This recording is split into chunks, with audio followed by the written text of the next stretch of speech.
छत्तीसगढ़ के 2,500 करोड़ रुपए के शराब घोटाले से जुड़ी ईडी की चार्जशीट राज पर राज उगल रही है और बड़े गहरे राज उगल रही है। 9,000 पन्नों की चार्जशीट में कई सफेद पोशों के नाम आ रहे हैं।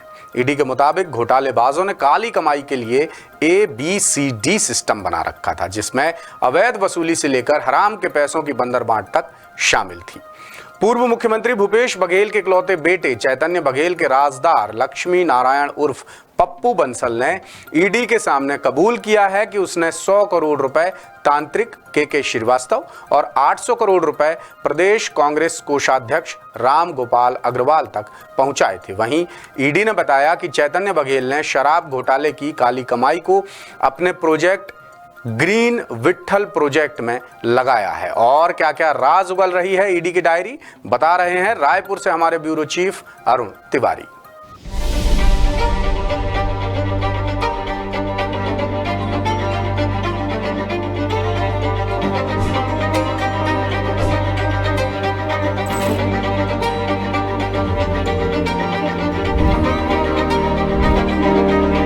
एनफोर्समेंट डायरेक्टोरेट यानी ईडी की चार्जशीट के मुताबिक EOW और ACB ने 29 जून 2024 को ACB कोर्ट रायपुर में पहली चार्जशीट फाइल की थी, जिसमें पता चला कि आरोपियों ने एक आपराधिक साजिश रची और अपने पद का दुरुपयोग किया।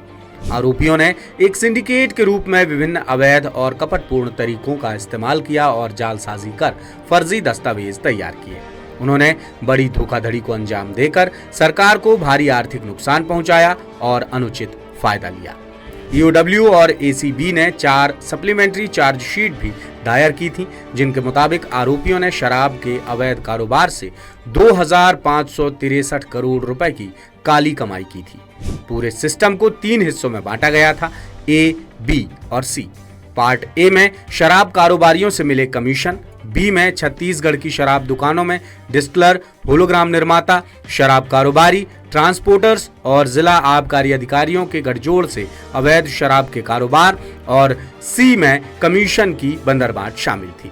आरोपियों ने पार्ट ए से 3 अरब 19 करोड़ 32 लाख 67,275 रुपए, बी से 21 अरब 74 करोड़ 67 लाख 36,000 रुपए और सी से 70 करोड़ रुपए यानी कुल 2,500 करोड़ रुपए से ज्यादा की अवैध कमाई की थी। ईडी ने यह भी बताया कि शराब घोटाले को अंजाम तक पहुंचाने में किसकी क्या भूमिका थी। चार्जशीट के मुताबिक घोटाले में आबकारी विभाग के तत्कालीन सचिव अरुणपति त्रिपाठी को CSMCL यानी Chhattisgarh state marketing corporation limited की ओर से खरीदी गई शराब पर वसूले गए अवैध रिश्वत कमीशन को बढ़ाने और शराब दुकानों से बिना शुल्क वाली शराब की बिक्री के लिए जरूरी व्यवस्थाएं करने की जिम्मेदारी सौंपी गई थी। चूंकि आबकारी नीति में संशोधन, CSMCL का निर्माण, FL10A नीति जैसे सभी आबकारी मामलों को आबकारी मंत्री से अनुमोदन मिलना था, इसलिए तत्कालीन मंत्री कवासी लखमा को भी शराब सिंडिकेट ने आबकारी विभाग की ओर से प्रस्तुत सभी फाइलों को मंजूरी देने के लिए शामिल किया। इस ऑपरेशन में अरुणपति त्रिपाठी को कवासी लखमा, अनवर ढेबर, अनिल टुटेजा, निरंजन दास और बाकी लोगों का भी पुरजोर सहयोग मिला। अपनी योजना को आगे बढ़ाने के लिए अनवर ढेबर ने नकदी इकट्ठा करने का काम विकास अग्रवाल यानी सुब्बू और रसद का काम अरविंद सिंह को सौंपा था। इस तरह छत्तीसगढ़ में एक बड़े शराब घोटाले को अंजाम देने वाले सिंडिकेट ने आकार ले लिया। ईडी ने यह भी बताया कि विकास अग्रवाल अभी तक जांच में शामिल नहीं हुए हैं। जांच में पता चला कि पार्ट ए और पार्ट बी की कुल रकम में से सबसे बड़ी रकम लक्ष्मी नारायण उर्फ पप्पू बंसल कलेक्ट कर रहा था, जिससे जुड़े तमाम डिजिटल रिकॉर्ड्स ईडी के पास मौजूद हैं। पप्पू बंसल ने चैतन्य बघेल के साथ मिलकर शराब घोटाले से मिले 1,000 करोड़ रुपए से ज्यादा की रकम को संभाला था। पप्पू ने बताया कि वो दीपेन चावड़ा के जरिए अनवर ढेबर से अवैध पैसा कलेक्ट करता और राम गोपाल अग्रवाल तक पहुंचाता था। ईडी के मुताबिक राम गोपाल अग्रवाल तब छत्तीसगढ़ कांग्रेस प्रदेश कोषाध्यक्ष थे और फिलहाल उनका पता नहीं चल रहा है, यानी वो फरार हैं। राम गोपाल अग्रवाल के लिए तय पैसा उनके तत्कालीन सहायक देवेंद्र दड़सेना कलेक्ट करता था।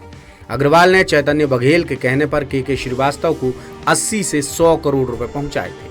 अग्रवाल ने चैतन्य बघेल को भी 5 करोड़ रुपए दिए थे। ईडी ने पूर्व मुख्यमंत्री भूपेश बघेल के बेटे चैतन्य बघेल के real estate project Vitthal Greens को लेकर भी बड़ा खुलासा किया है। ईडी ने बताया कि चैतन्य ने शराब घोटाले से हुई अवैध कमाई का इस्तेमाल विट्ठल ग्रीन्स में किया है। लक्ष्मी नारायण बंसल ने चैतन्य के खाते में 2 करोड़ रुपए जमा कराए थे, जिसे विट्ठल ग्रीन्स में लगाया गया। वहीं सहेली ज्वेलर्स से मिले 5 करोड़ रुपए से चैतन्य बघेल ने जमीन खरीदी और प्रोजेक्ट में लगाया। फिर करीब 5 करोड़ रुपए त्रिलोक सिंह ढिल्लों की संस्थाओं से मिले और ये पैसे भी प्रोजेक्ट में ही खपाए गए। कुल मिलाकर सिंडिकेट ने पूरी प्लानिंग के साथ शराब घोटाले को अंजाम दिया और सरकारी खजाने को भारी भरकम नुकसान पहुंचाया। अब देखना यह होगा कि ईडी की डायरी आगे और क्या क्या गहरे राज उगलने वाली है। लेटेस्ट,